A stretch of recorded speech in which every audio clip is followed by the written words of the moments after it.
Patrick Lagadec, bonjour. Bonjour. Bienvenue à l'Institut français de sécurité civile. Nous vous recevons aujourd'hui dans le cadre de la publication de votre ouvrage « Le continent des imprévus ». Vous êtes un expert de la gestion globale des crises, c'est ce que l'on dit? Oui, mais peut-être un tout petit détail, l'expert il sait, et moi je me suis beaucoup présenté, et travaillé comme un explorateur. Qu'est-ce qui est au-delà de l'horizon dans des continents qu'on ne connaît pas? C'est ça mon but, pour être toujours en avance sur l'événement plutôt qu'en ayant déjà les réponses. C'était ça. Alors, le continent des imprévus, journal de bord chaotique, journal de bord des temps chaotiques, pardon, attention à un titre qui effectivement semble un petit peu pessimiste ou inquiet. Pourquoi cet ouvrage et pourquoi ce titre? Tout le monde le sait aujourd'hui, nous sommes submergés par des événements qui sortent des cadres. Un jour c'est Katrina qui vous vide la moitié d'une surface grande comme la moitié de la France. Un autre jour c'est du H1N1 qui ne correspond pas au H5N1 sur lequel on était prêt. Et on est comme ça sur tous les fronts aujourd'hui. Et donc l'idée c'était de regarder tous ces fronts.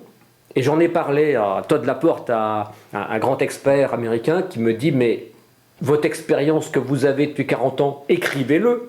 On n'écrit jamais les cheminements, on écrit toujours les résultats. Et bien pour une fois, essayez de reprendre ça. Et j'ai repris une série de tableaux très concrets. Voilà, tel jour, tel jour, tel jour. Ceci pour avoir une radiographie par rapport à ces risques nouveaux. Aujourd'hui, c'est quoi nos résistances, nos inquiétudes et c'est quoi les meilleures idées que nous avons. Je vous donne tout ça et maintenant vous pouvez réfléchir avec ça. Sans en faire un essai avec toutes les conclusions qu'il faut avoir. Sans en faire... Bon, c'est un récit, une série de tableaux vivants où chacun pourra réfléchir, se questionner et trouver éventuellement des réponses à ce qu'il cherche. Donc vous nous racontez une histoire. C'est une histoire, oui, oui. Une histoire sur 40 ans, à chaque fois que des gens ont été confrontés à des choses qu'ils ne connaissaient pas, comment ils ont réagi, quels ont été les plus créatifs, comment ils ont fait. Et ça a toujours été ma quête en allant voir les uns et les autres de par le monde. Mais comment vous avez fait? Comment vous avez réfléchi? Quelles questions vous êtes posées? Quels pièges vous aviez à dépasser? Et qu'est-ce que vous avez fait? Et c'est ça que je raconte et que je donne à lire.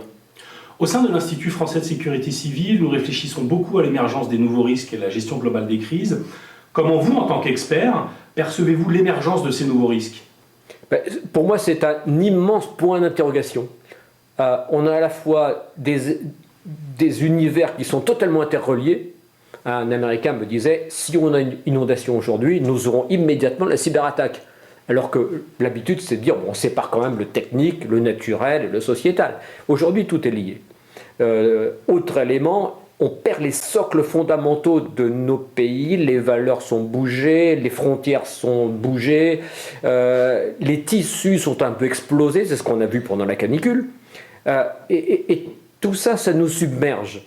Et donc, ce n'est pas un risque spécifique qui arrive, c'est à la fois tout confondu, ubiquité, instantanéité, le tout avec des réseaux sociaux aujourd'hui.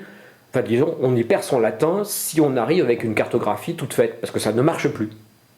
Est-ce que ça veut dire que ces nouveaux risques nous obligent à changer la manière dont nous voyons les choses, dont nous les anticipons, finalement à changer notre doctrine? Je crois que oui, fondamentalement sur un point. Certes, il faut garder tout ce qu'on sait faire. Quand vous montez dans un Airbus, vous voulez que le pilote sache piloter l'Airbus. Cependant, aujourd'hui, le grand point, c'est pas d'arriver chacun avec nos réponses, en essayant de coordonner ces réponses. Le vrai sujet qu'on va avoir à travailler lorsque débarquent ces nouveaux risques, c'est de se dire, mais de quoi s'agit-il? Être capable de poser des questions. Et ça, on n'a pas été habitué à le faire. Comme disait encore Todd Laporte, le problème, c'est pas d'avoir des outils pour éviter d'être surpris. Aujourd'hui, le problème, c'est de se préparer à être surpris. Et ça change assez radicalement la doctrine. On passe de la réponse que l'on a et qui protège tout le monde, à la capacité ensemble à se poser de bonnes questions pour apporter des réponses qui seront mutantes, ne seront pas définitives, mais qui permettent de naviguer dans ces eaux extrêmement étranges, qui nous font peur d'un côté, mais qui sont la réalité d'aujourd'hui. Et si on se met ensemble à être capable de poser des nouvelles questions pour apporter de nouvelles réponses, alors on pourra traverser les épreuves quotidiennes aujourd'hui. Merci Patrick Lagadec. Donc, Le continent des imprévus, journal de bord des temps chaotiques aux éditions Les Belles Lettres, donc, qui sort début octobre 2015. Tout à fait. Merci beaucoup. Merci.